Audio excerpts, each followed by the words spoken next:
Aloha and welcome to another preview episode of the Ohana Packers Edition podcast, the podcast where two dudes from halfway across the world talk everything green gold. I'm Mike, and that's Iowa Joe. Tonight, we're checking in on the Packers as before they face the Kansas City Chiefs in a monumental game in Week 13 as the Packers try to climb back to 500. Joe, before we go into this one, it's pretty good to be back on the upward trend. How are you feeling going into this game? I I don't know. I mean, I kind of mentioned this in the chat earlier on Lombardi's bar that I, the way it's at this season, I don't care one way or another. I mean, obviously you care as a fan if they win or not, but overall, I'm not really big on the wins and losses this year as long as we can still see continued growth and they continue to mesh. I I mean, in a w- there's that small side of me that wishes they would have just lost everything and got like top draft pick, because I've always said that I've always wanted to see in my lifetime the Packers get like the number one overall pick, because in my lifetime I don't think it's ever happened yet. I think the closest was the Mandarich pick, and that was the third overall pick. So I've always said that, but you know, one way or the other, I don't think we're going to be in a position draft wise to, I don't think we're going to be high enough anyway. So it's not worth trying to go for the draft picks. We're not really, knock on wood right now looking for a quarterback. So we're not going to be in that, Caleb Williams and, what's the other? Drake May, uh, sweepstakes. So we're not going to pay the price to try to move up to get them. So it's just better to just I guess my overall thing is, like I said, just continue to play the games and continue to mesh. That way next year, if we if everything carries over to next year, then possibly we can start talking playoffs. I really think it's too strong of a or too soon to be thinking about a playoff team.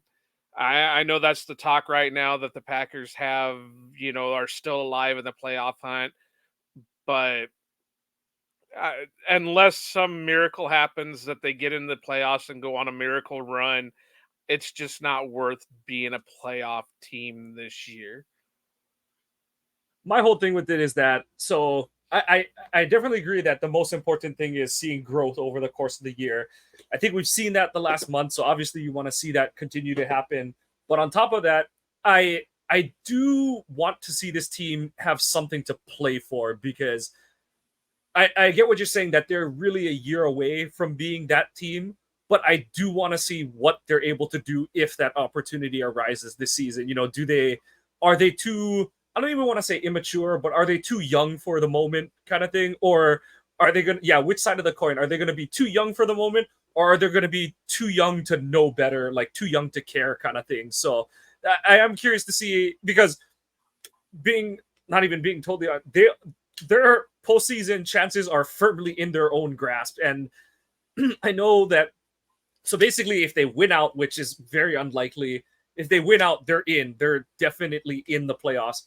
And even if they lose this weekend, I think their destiny is still basically in their hands, especially if Seattle loses tonight against the Cowboys. But it's fun. It's just kind of like you said. It's more of a icing on top, and it's kind of more semantics because the main thing is the growth that we've seen from this team, particularly on the offense. But I'm just glad that the team is playing well enough that it's even a conversation worth having at this point. So Right. It's nice to hear him talk about it. I my thought I know is what you're saying, though. I definitely understand what you're saying because it's flipping that coin of like they're not like if they make it, it's a great story, but they're not gonna do anything unless lightning strikes three times in a row, kind of thing. right. Yeah, And yeah. do you give them how do I want to put this? It's not like false hope, because yeah, they made the playoffs, but they're really not going to do anything in the playoffs unless a miracle happens. And or do you just go ahead and sink everything into this year, let them continue to grow, and then put all your eggs in the basket next year.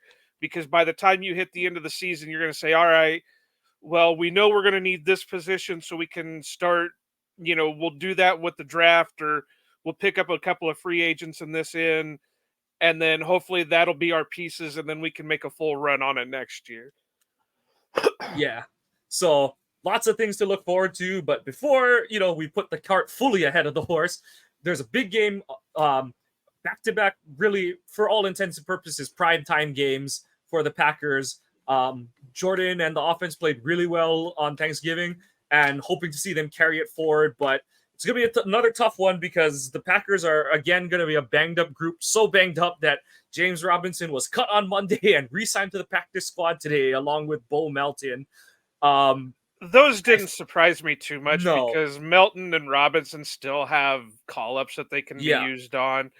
So, and like, I know some are kind of asking, like, then why bring them up to the 53? But the whole point is that you bring them up to the 53, and then you can still call up more guys from the practice squad, which is what they did. So, well, and on top of that, and I could be completely wrong because I'm not a cap guy. I don't know. This would be something somebody'd have to ask, like a Ken Ingalls or something. But I'm pretty sure there's a penalty if you don't have a certain amount of players on the active roster in a week. And I don't know if it's like consecutive weeks or if it's by a certain time. Yeah, I vaguely remember that, but I don't know the super fine print on that one, because I know the Packers have definitely rolled with 52 for like a week and stuff like that. But I think know there's a minimum that you yeah, can't I think they were at under. like 51 or 50 or something like that. So yeah, and that could have been the whole reason. And I think the honest truth is they weren't sure what the Jones situation was going to be. Yeah. So they didn't know if they were going to have to put him on IR, if they were going to have to do whatever. But it sounds like he's kind of missed a major thing. So they're taking it day to day. And then on top of that, they had to open up a couple spaces because I know you got this in the notes, but they did open up the window for both Darnell Savage and Eric Stokes. And it sounds pretty promising for Savage. Like, it basically, the way LaFleur worded it on Monday is that he didn't go explicitly and say it, but he stopped just short of the cliff of saying, if that game was on Monday instead of on Thanksgiving, or on Sunday instead of Thanksgiving, Savage probably gets activated for the game. So yeah, I always figured that was kind of going to be the case. Like, it always seemed weird that he gets his startup before a short week, but it is kind of, I do think that signaled that he was pretty much fully healthy coming out of the 4-week IR window. And so, it was just like, it's not enough of a ramp up period. Let's just wait another week kind of thing and stuff. So I do think, I agree with you. I think one of those roster spots is going to be for Savage. And I'm curious if what they're going to do with Stokes, because do they wait another week like with Savage, or do they just activate him and deactivate him, like make him one of the inactives come Sunday kind of thing? So could be. And then of course you got the other guy on the tackle. Oh, Tenuta, yeah. Yeah, and he's got to be, I know they have to make a decision on him pretty soon. Soon. Yeah, I keep seeing him being listed as part of the rehab group. But the thing is so it's kind of confusing how the Packers beat writers do it, because they'll just talk about who's there. But I think there's like, the way it works is, as long as you're on someone's IR, you can quote unquote use the facilities to rehab. But as long as what you do during a practice doesn't constitute participating in a practice setting, there's like this weird divide and stuff. So like, and the way you can tell it is Tenuta is not on the injury report, whereas Savage and Stokes are. Stokes was before, when he came off of PUP and stuff. So yeah, I don't think Tenuta's window is open, but I know it is funky how they keep listing him there, and he's the only one who's like constantly listed as part of the IR group, but he's never actually been he hasn't had the 21-day window open. He's just like riding the bike on the side. But I think they're still going to have to make a decision on him soon, to where they're either going to have to put him on full IR or. I think the only time that decision really comes in is if they hit the end of if they're in the playoff and they hit the end of the regular season. But I don't think I'd have to go double check it, but I don't think there's like you must activate a guy. Like, I guess the only thing I can see is like when week 16 comes around, it's like they have to open the 21-day window so that it's open before the season would end kind of thing and stuff. So I'm not exactly sure how that works out exactly, but sounds like it's promising news on particularly Savage's case, but also on Stokes.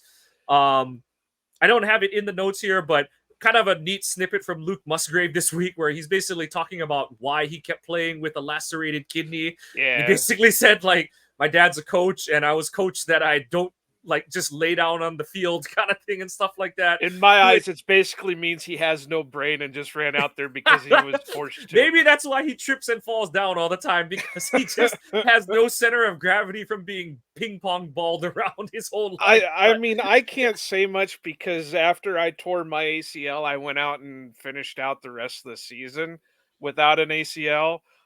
But I was also a stupid idiot, friggin' 16-year-old kid. This is a 20-something-year-old friggin' making millions of dollars. There's a little bit of difference. But it sound like I retweeted it kind of tongue in cheek, but also pretty serious, that I'm like, I'm pretty sure he's coming back unless the team like just totally is like, no, you're not coming back. I get the feeling more likely than not he'll come back. I know he wants to, but a lacerated kidney, it's going to depend on how bad the laceration was. Yeah. And everybody knows how conservative the Packer doctors are. Yeah. So if they say no, we're not going to risk it, you're just going to sit, then he's going to sit no matter what he wants to do. Yep. So we'll see. Only time will tell, but he's a tough son of a bitch. I mean, there's no doubt about it. I like I said, I can't say anything about a lacerated kidney, but I did finish out a season. I wasn't a starter or anything, but I at least was at practice and shit like that. You're playing on a leg that don't work, so yeah. So, I mean, I've been there, I've done it. Well, with me, we didn't know it was a torn ACL until after the season because I was listening to idiot people. But that's a whole nother long ass story for a different day. But it just, you got to give him props for going out and playing after it happens, and you got to, in a way, with the type of injury he suffered, you also got to call him an idiot because it's like, well, you could have seriously done something. You could have had a DeMar Hamlin situation because you have a lacerated kidney. That's not like a minor thing. They could have been hauling your ass out. So you got to be a little bit more cautious on this stuff. Yep. So, but outside of that, it was a loaded injury report for the Packers. The key ones were the DNPs. So you had AJ Dillon and Aaron Jones out today, along with Jaden Reed. Jaden Reed did miss some practice last week and was able to play on the short. Well, they didn't really practice last week, but he was listed as like a DNP at least one of the days. So probably a rest day. I know he did participate back on Monday when they had kind of like a shells practice and stuff. But other than those three, everybody else participated in some regard. I'm wondering if the Dillon one is just a rest because I think so. He's been dealing with the groin for a bit, so I'm wondering if it's just a day off to let him especially relax. Because Jones is probably out this week too, just because I know they said it's an MCL sprain and it's 1 to 2 weeks, but especially if they're thinking about making a postseason push and all that, you want Jones there, not like, oh, we pushed him to come back in a primetime game kind of thing. So, yeah. But again, if your hopes are for the playoffs, this game would put you over the edge. So do you hold him out or do you take a shot? And again, it's all dependent on what the scans in that show and what the doctors decide for him and stuff like that. Because we know just as well that even though they say they want to play, the coaches will hold him if they feel it's not worth it.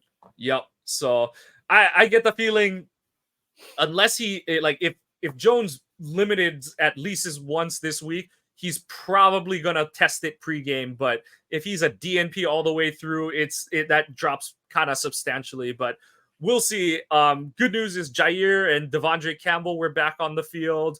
And then for whatever, like I said, the reason to be optimistic about Savage is he was listed as a full participant, but that's the update we've got on the Packers. Obviously, only 1 day of listed participation. Monday, the team practiced, but they, because it wasn't one of the quote unquote official practices for the week, they didn't have to list an injury report for that one. But up come the Chiefs, the defending NFL champions. I kind of have it in the notes, more talking about the defense, but this team is kind of like the 2010 Packers, honestly, where obviously this team has won it before, but you know, their offense, it's led by obviously a future Hall of Fame quarterback in Patrick Mahomes, but it's actually their defense that's carrying them for the most part through this season, because their offense, it's still rated really well in terms of the advanced stats. DVOA still has them as the 5th best offense, but they're, by counting stats, they're only the 11th best scoring offense, 7th in passing, but 17th in rushing. And it kind of comes down to right now that what's really working is Mahomes, Travis Kelce, and then you're searching a little bit. Joe, outside of those two things, and I know that it's nothing to like kind of like stick your nose at or anything like that, but outside of Kelce and Mahomes, does anything on this offense really scare you, what the Chiefs bring to the table? Not, I want to say not really, but we all know how things go. I Right. mean, we know the Marquez Valdez Scantling routine.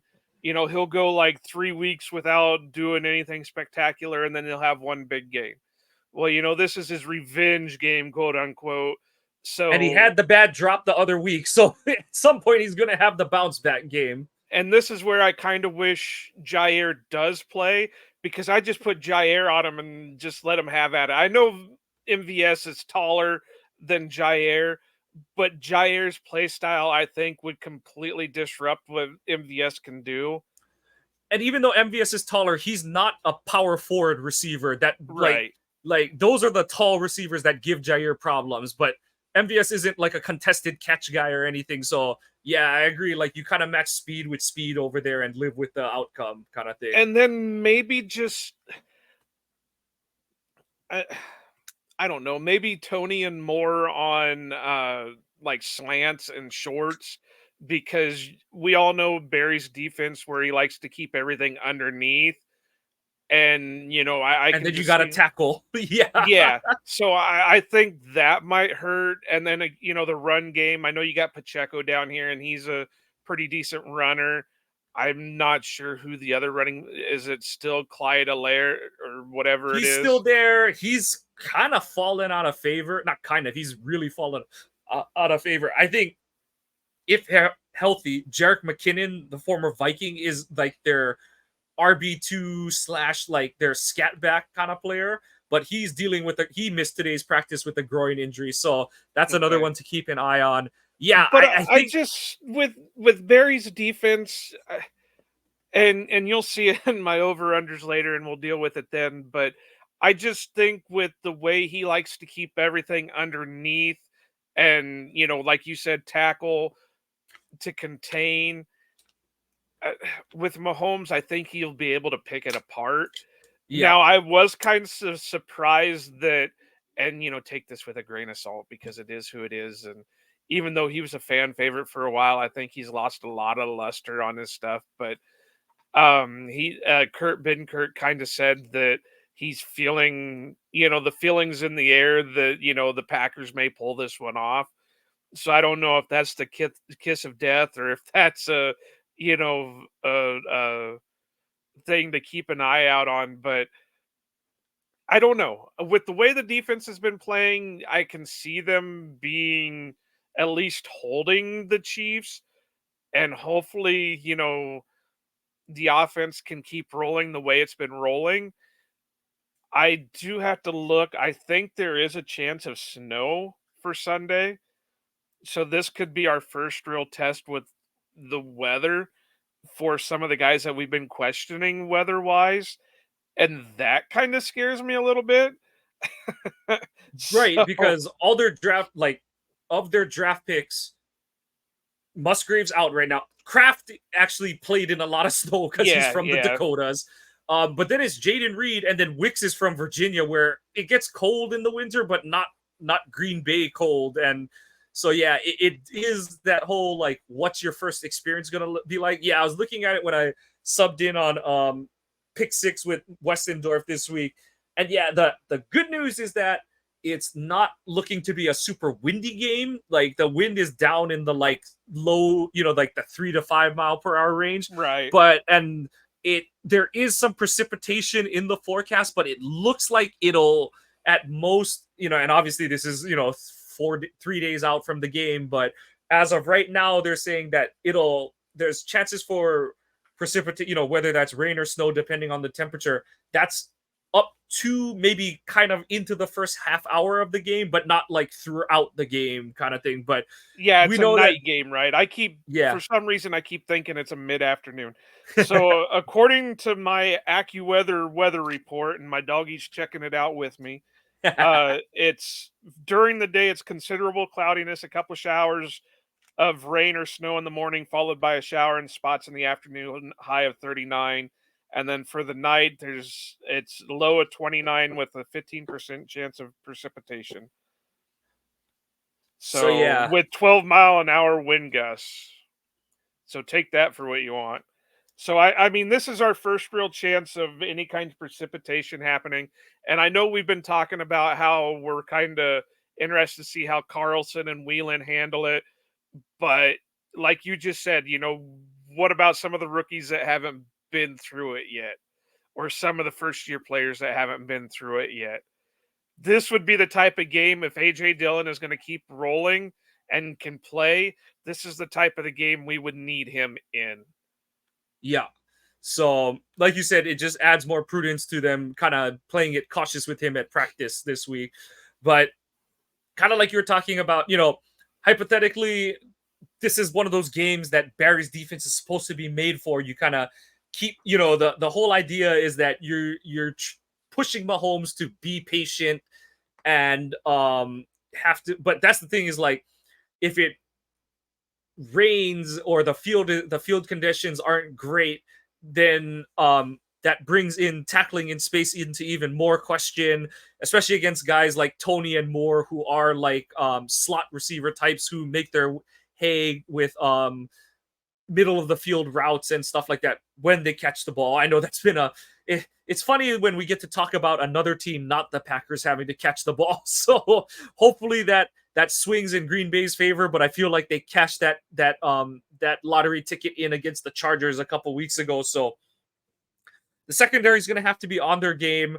I really hope that even if Savage is back, that we get to continue to see our Cyclone, because I really like seeing what he is in terms of a downhill striker. Hello, puppy. I've liked seeing what kind of a striker he is when he comes from depth to come and assist in making tackles. And this is going to be a big game for that because, like you kind of alluded to, Mahomes is going to kind of just get the ball in space to his playmakers, and it's up to the Packers to bring them down and limit success for the Chiefs. So that's going to be the big name of the game. And while the Chiefs' interior O line is stout, like they have a great interior O line, with um, just three rock solid players in there, their tackles are trash. I Yeah. I don't understand how or why a team that's pretty darn well run continues to sign or acquire and sign average at kindest best offensive tackles. Well, let's It did. face it, Mike. You got to get what you can get, and when the pool isn't great, you just sign who you can get, and that's. And I know I keep talking about the draft a lot the last couple episodes, but that's where drafting at the end of each round sucks Yes. because the later into the round you get, the harder it is to get a sure thing. And I just have to bring up because you mentioned that she had to come up and say, uh, get her time in the light. So this is Mavis. Hi, Mavis. But anyway, yeah, that's the whole thing right there. They have to go with what they can get.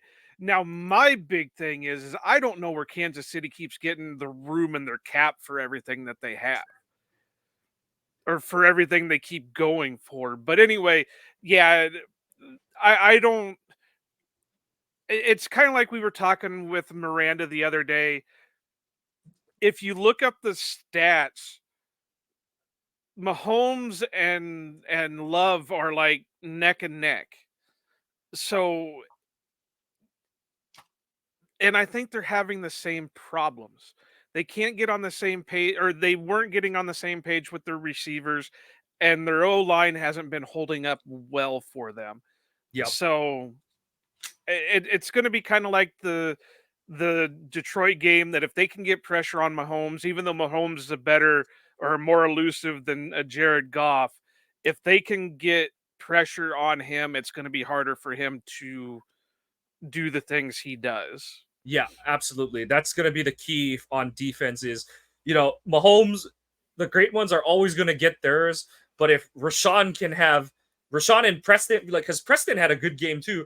If the two of them and, Inagbury has been coming on and, I mean, we didn't get to talk about it enough, but Van Ness, he hasn't had any of the standout, like the highlight reel plays since, he sacked Fields in week 1. But I mean, that fake punt that he sniffed out, that's like everything that, it's the like stereotypical thing you hear about every Iowa defender is like, obviously he's like turbocharged version of it, but assignment sure, didn't abandon responsibilities, but he has like the extra juice to make an impact play out of it Well, instead of like, his last year in college against Iowa State, he blocked 2 punts. right. So, So I mean, he's got the ability, but yeah, I get what you're saying. And let's face it, he's only, I think the stat is he's only playing 34% of the snaps. right. So And yeah, he just doesn't because it's not the same as 2019 because I don't think Rashawn broke like 20% of the snaps for most of the season, but you're seeing, obviously most of the key pass rushing snaps are going to Rashawn and Preston, but when I think Van Ness, when he's had opportunities to make plays, he's more often made them than not. Or and that's the thing is like everyone looks for the counting stats that quote unquote matter, but to me, I haven't been discouraged at all by what I've seen on the field. He looks like a guy who knows what he's supposed to do and is just like he just needs the refinement, which is what we heard and was I the don't thing all know the way. if you had this in your scouting report on him, but it's the one thing that I said about him. He has all the tools in the world. He just needed to learn different pass rush moves.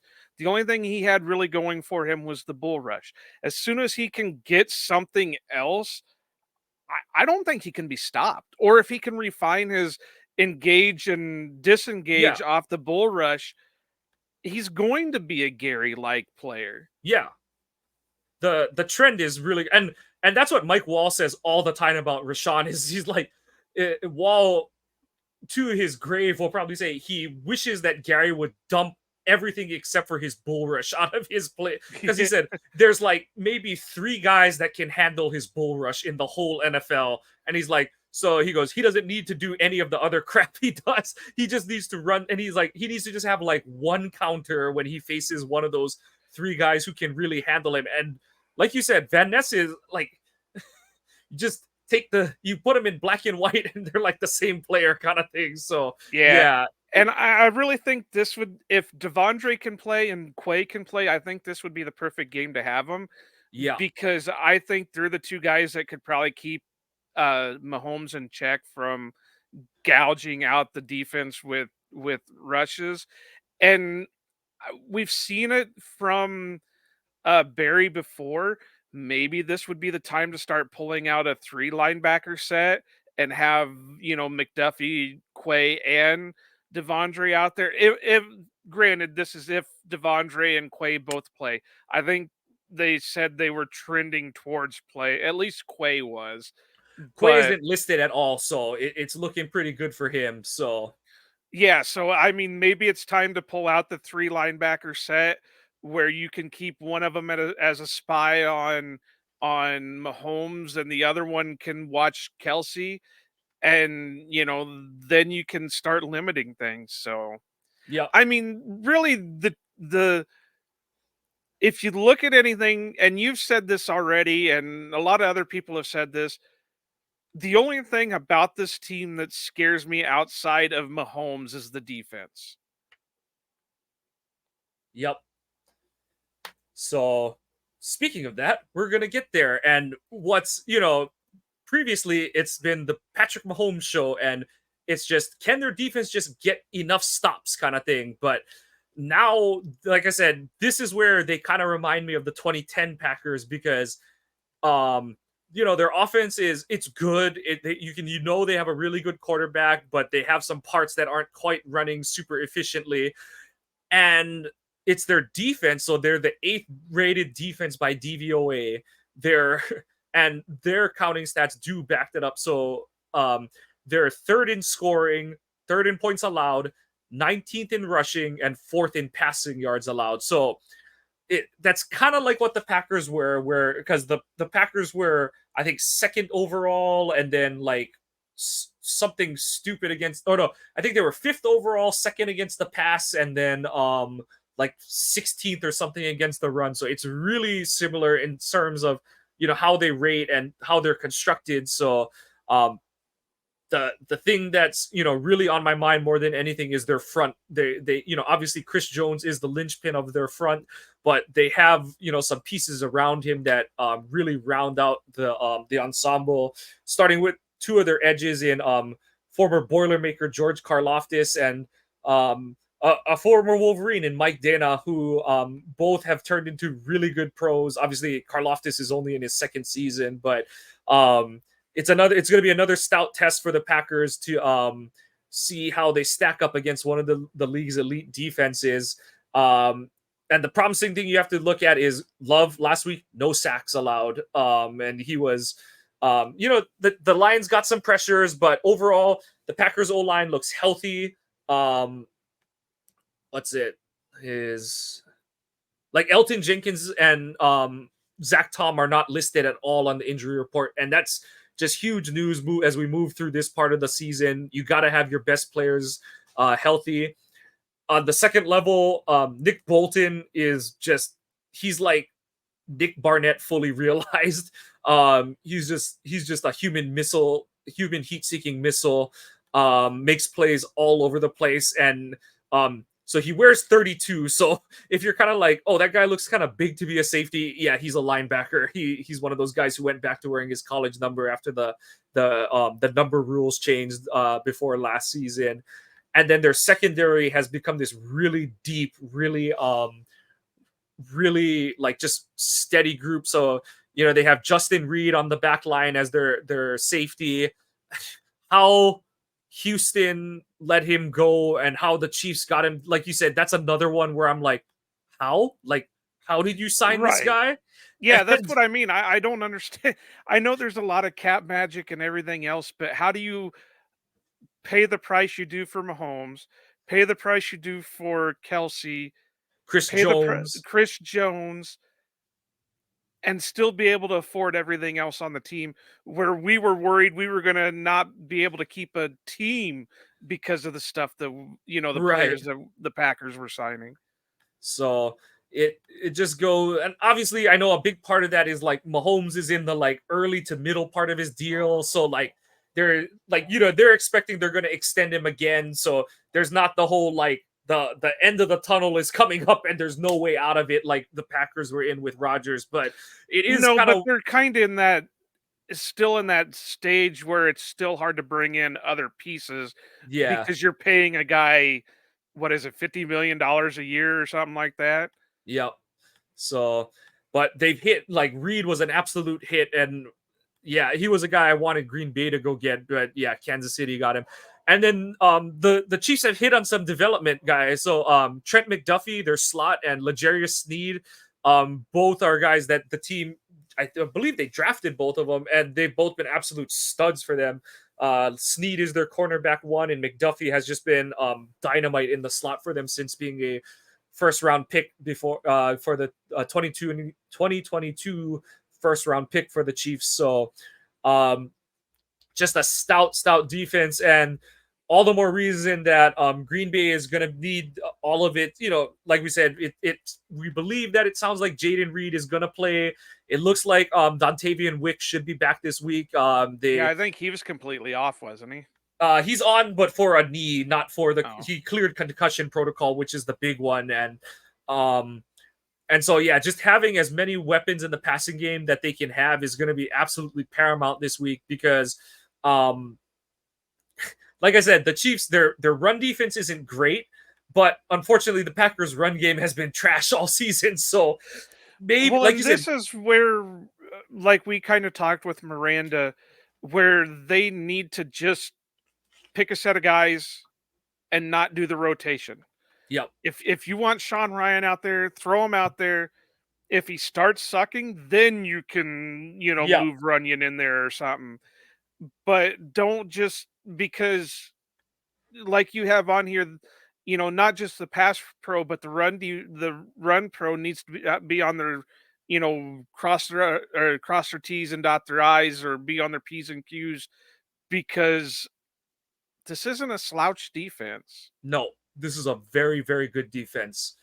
So yeah, it's and like I said, this is where I'm excited that the team has something other than like development and pride to play for. I want to see what they do in the prime time slot with like I said, their playoff hopes are totally gone if they lose this game, but it would be a monumental win for this team to beat the defending champs um in season. So it would be a statement win for this team that's really had statement wins the last 2 weeks. So, just like Love continuing to build on the success that they've had over the past month, it would be really good. And the other side of that is, so we've talked about the guys who are on the field, and then it's the guy who's calling the plays. And Steve Spagnuolo is up there as one of the best coordinators in this league. You want the polar opposite to Barry's sit back and keep everything in front. Spagnuolo is a I don't want to say a carbon copy, but he definitely, the apple did not fall far from the tree that he fell. He is a Jim Johnson disciple who was the Eagles defensive coordinator in the early 2000s. Johnson was like Fritz Shermer, whose attitude was, if I can't get to the quarterback, I'm sending with 4, I'm sending a 5th person. And if I can't get to the quarterback with 5, I'm sending a 6th person, and so on and so forth. So, And I know that's what's been brought up since, with Jordan's first start against the Chiefs, that's all Spagnuolo did was just send a ton of pressure after him. What was it? Westendorf said it was like 28 out of 35 snaps were, yeah, under were, duress. Yeah. yeah. Oop, hang on. She's going to make a jump. Okay. Yeah. But anyway,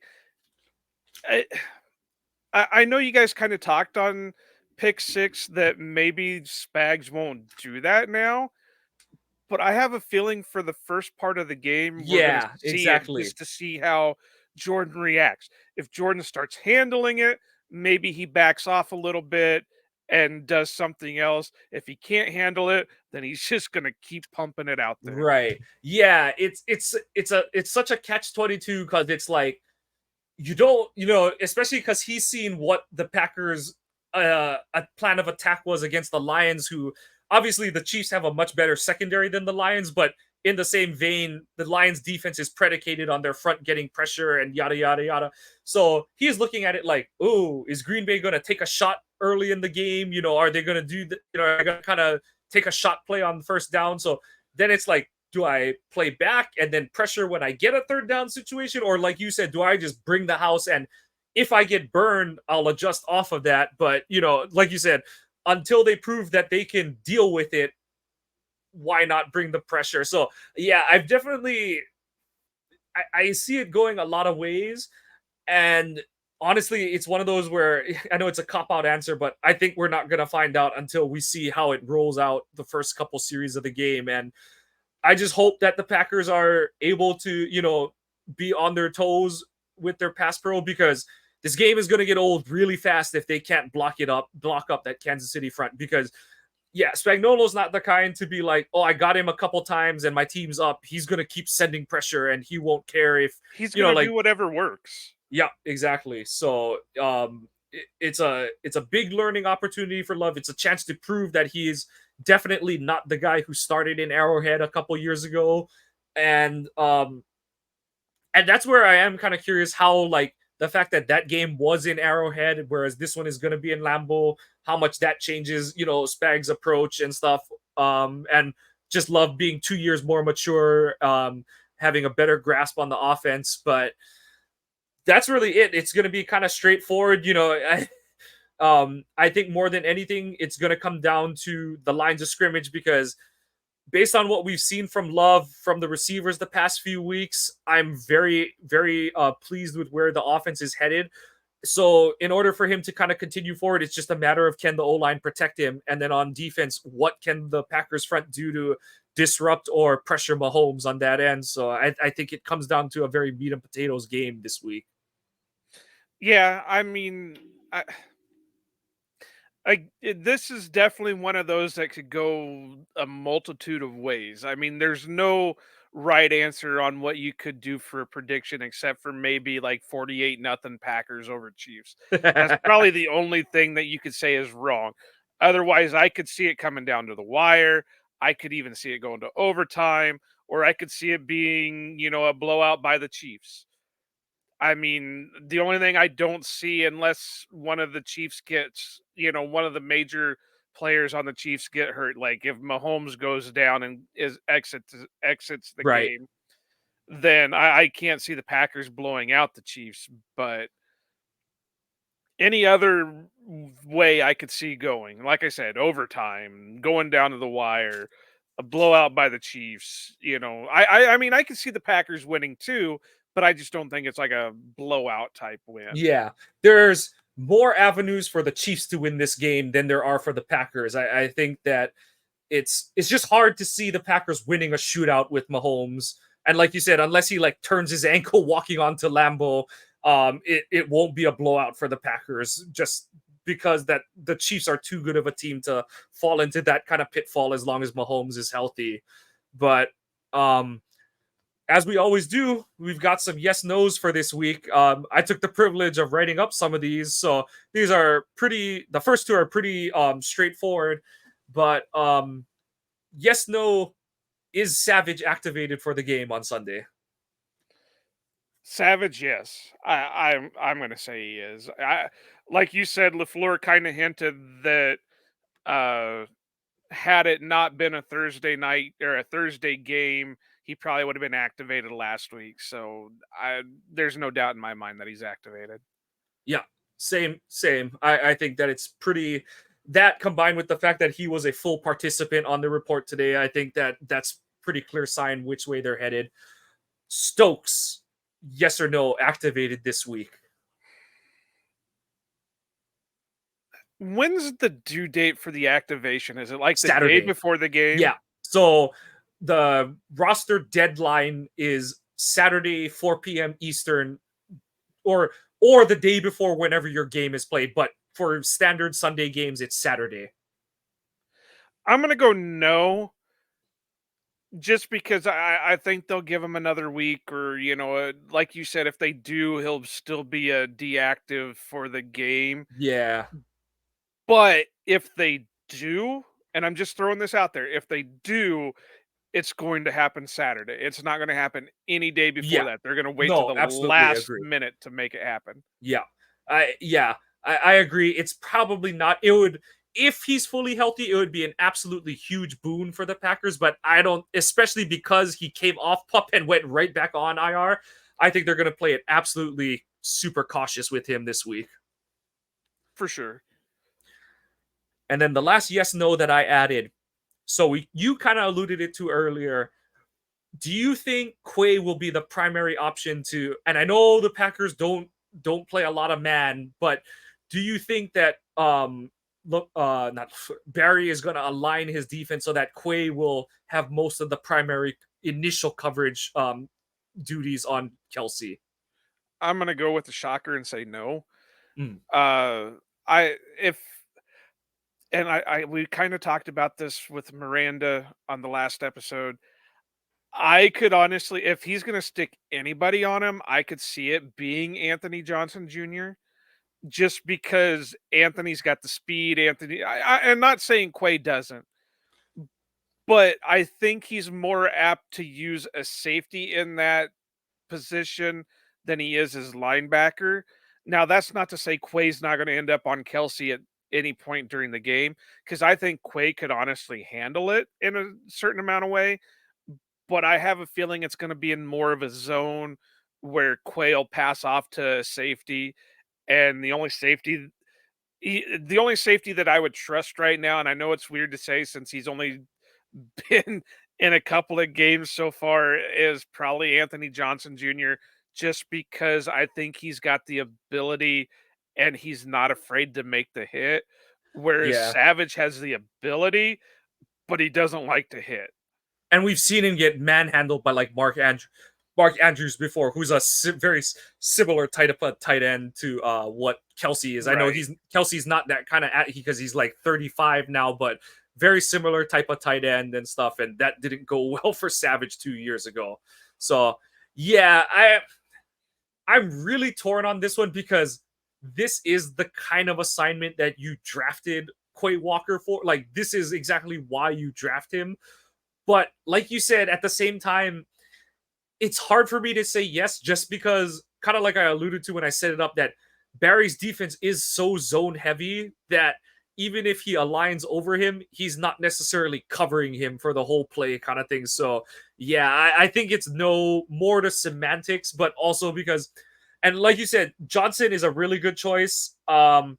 Because not only is he like tough and physical and willing to hit that we've seen, but also like his background is he is a corner originally, so he has like a lot of like man coverage instincts and ability that's just innate to him and stuff. So I could see them going that route. I could also see them maybe going the route of like sticking Owens on him or something just to get like, more of a physical veteran player and stuff. So I'm really curious to see how they're gonna play the matchups. Like, do they just stick to sides of the field like Barry tends to prefer to, or are they gonna go just because this is one of those games where, because the Chiefs receiver room is so inconsistent, it's one of those, okay, Mahomes is gonna get his, but you cannot let Kelsey be the guy to get 150 yards on you, kind of like it's one of those kind of nights. So like, if MVS goes up for 200.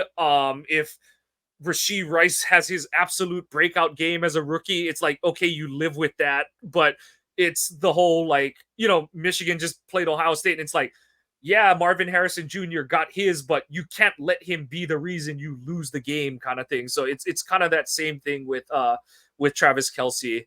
And that's it for the yes nos. What do you got for your over unders this week? I just did these real quick because I forgot all about them again. So, my first thing is 200.5 yards for Jordan Love. I know he's had a pretty decent numbers the last couple of games. He's actually hit the 300-yard mark once. He was pretty close to hitting it again against Detroit. So, we're going to go. And we just got done talking about how Kansas City's defense is. So, 200.5 yards for Jordan Love. I'm gonna say over, but like barely over, because the Chiefs' pass defense, and I know they haven't played the greatest schedule necessarily so far, but they've been legit. Like, they've just squeezed the life out of the bad teams that they've faced this year, and they're allowing just over 176 yards passing per game. So I think Love is gonna get over 200, but I don't think he's gonna push 300 unless he's just really breaking through to that next level. So I think he'll end up with like 220, 225 or something like that. And the main thing for me is he just plays a clean game outside of it. I'm going to go over just because I think the cynic side of me or the pessimistic side of me says that he'll get a number of chunk yards late in the game because they're trying to come back. So, kind of like the Goff did against during the Detroit game where, Or like you know, how Love did the first Detroit game kind of thing. right, where they just gained a bunch of yards because they were trying to come back, so that kind of bulked up their stats. But really, they're going to have to rely on the pass more, even though you wish they could rely on the run. So I'm hoping that they get schemed up and maybe start putting in a couple of those pop passes that Rodgers used to do on the jet sweeps, and that'll kind of boost up his stats a little bit. So the next one is 1.5 sacks for Rashawn. Ooh, I'm gonna say no, just because. Over under. Yeah, or sorry, under. I'm gonna say I think he'll get one, but I don't know if he'll get over that, just because as much as I try to as much as I want to be super optimistic about the Packers, I just think that if this gets into a shootout, there's going to be a point where they fall behind and there's just not going to be enough pass rush opportunities. So I'm going to say under. Well, damn you! I was hoping we were being different. I figured if I threw the Wolverine on there, you're gonna go, "Well, he's It's gonna not get Ohio 50 State sacks." week anymore. Because I was gonna say, well, I'll still say it, but I was gonna say under, but I think it's because they're gonna prep for Rashawn, and that's gonna open up for all the other pass rushers to get in there. And even though Mahomes has escapability, he still takes sacks. Yeah. So you know it whether it's Preston, whether it's Van Ness comes out and has a breakout game, whether it's Enigbare, or Enagberry, um, whoever, or if Britton Cox gets us, gets some playing time or whatever. I think it'll open up because they saw what Rashawn did against Detroit, and they're gonna try to put all their resources to kind of squash that. Yeah, I can see it. I can see All that. right. So the next one is the big one because it's going to tell what you think is going to happen for the game. 25.5 points given up by the defense. I'm going to say over for two reasons. One, I really do think it. Um, just because I do not trust Barry, and I like if I picked who I trust more, I trust Mahomes and Andy Reid over trusting Joe Barry. And two, I've been saying for so many weeks that these better quarterbacks that they're gonna play are gonna light the defense up. And granted, it took Kirk Cousins blowing his Achilles out. It took the Chargers dropping 4 key passes, and it took Rashawn in the front having a Herculean effort on Thanksgiving to not let the Lions really carve up the defense. But I'm just gonna say it's gonna be over just for the sake of just kind of like how Sterling Sharp would always pick against the Packers when he was on NFL Network for the same reason. So the two reasons is one, I still don't trust Barry, and two, my shit talking has seemed to work in some regards. So I'm not gonna stop now. I think I'm going to go under, but just slightly. I think it'll be like 24. I think it'll be like if if I were to choose, if you said, Joe, you had to pick the score right here, right now, or the doggy gets it. It'll be I would have to say it's Chiefs, and it'd be like 24-21 or something like that. Still cover the over, but ooh, Packers cover. Nice. So the last one, and it's not an over or under, but it's kind of a goofy one because it's Sunday night football. Know it's going to happen if they're both in the friggin' stadium. Who do we see more of, Simone Biles or Taylor Swift? Ooh, I'm gonna say Swift. And the reason why is so far this season, the way it's worked out is Simone has been in the stands with, like she hangs out with the other like wives and girlfriends of the other players kind of thing. And they don't, whereas Swift, if she's at a game, she's in a press box. So it's much easier for, especially because Simone's is so itty bitty, the camera crew isn't going to want to have to like find her in the mosh pit every time they go and look for her kind of thing. Whereas Taylor Swift, if she's in the box, like you just point it up at the press box kind of thing. So Yeah, that's but they where could do what they do with parents, though, is just take a camera and stick it right there. that's and true. and but here's the thing that's going to be a deal breaker on this. is Simone and Taylor, I guess, were kind of having their back and forth on Twitter about, oh, well, we need to meet up. We meet up. So it's all possible Simone ends up in the box with Taylor. That would be kind of cool, though. Honestly, I like some people get so worked up about this stuff. As long as I'm not missing plays, I really don't care if they do camera I breakaways. just, well, see, that's my whole point. As long as we're not missing anything, but it does Yeah, get sick and tired. You get tiring of, the same thing over and over again. It's like, okay, come on, guys. I understand she's pop superstar. She's, yeah. whatever. But we're at a football game. It'd be different if we were at a concert and she was Or in she was at the least performing the halftime show or something like that. right. Yeah, So, there's guys on the field killing each other, not some person sitting in the stands. But anyway, I'm gonna say Swift just because that's the flavor right now.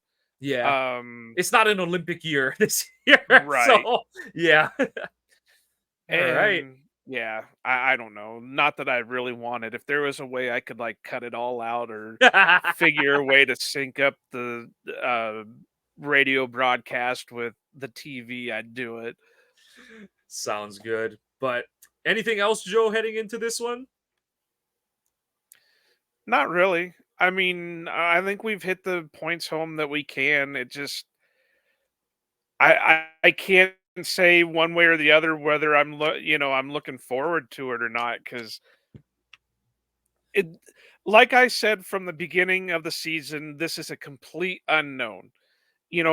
Usually if when Rodgers was leading the team, it was we at least had an idea of what was possibly going to happen.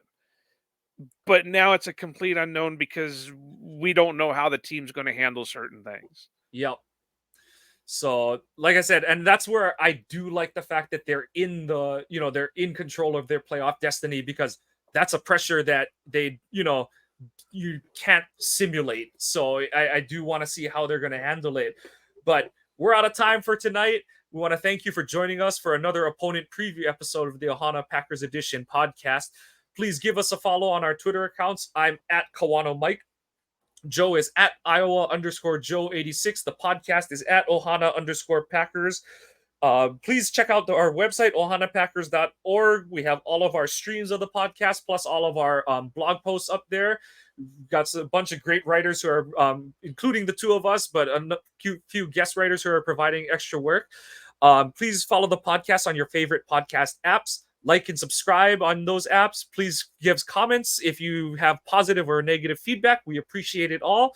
The Packers, once again, are heading into Week 13, looking to get back to 500, this time with what would be a win over the defending Super Bowl champion Chiefs. Go Pack, go, and aloha.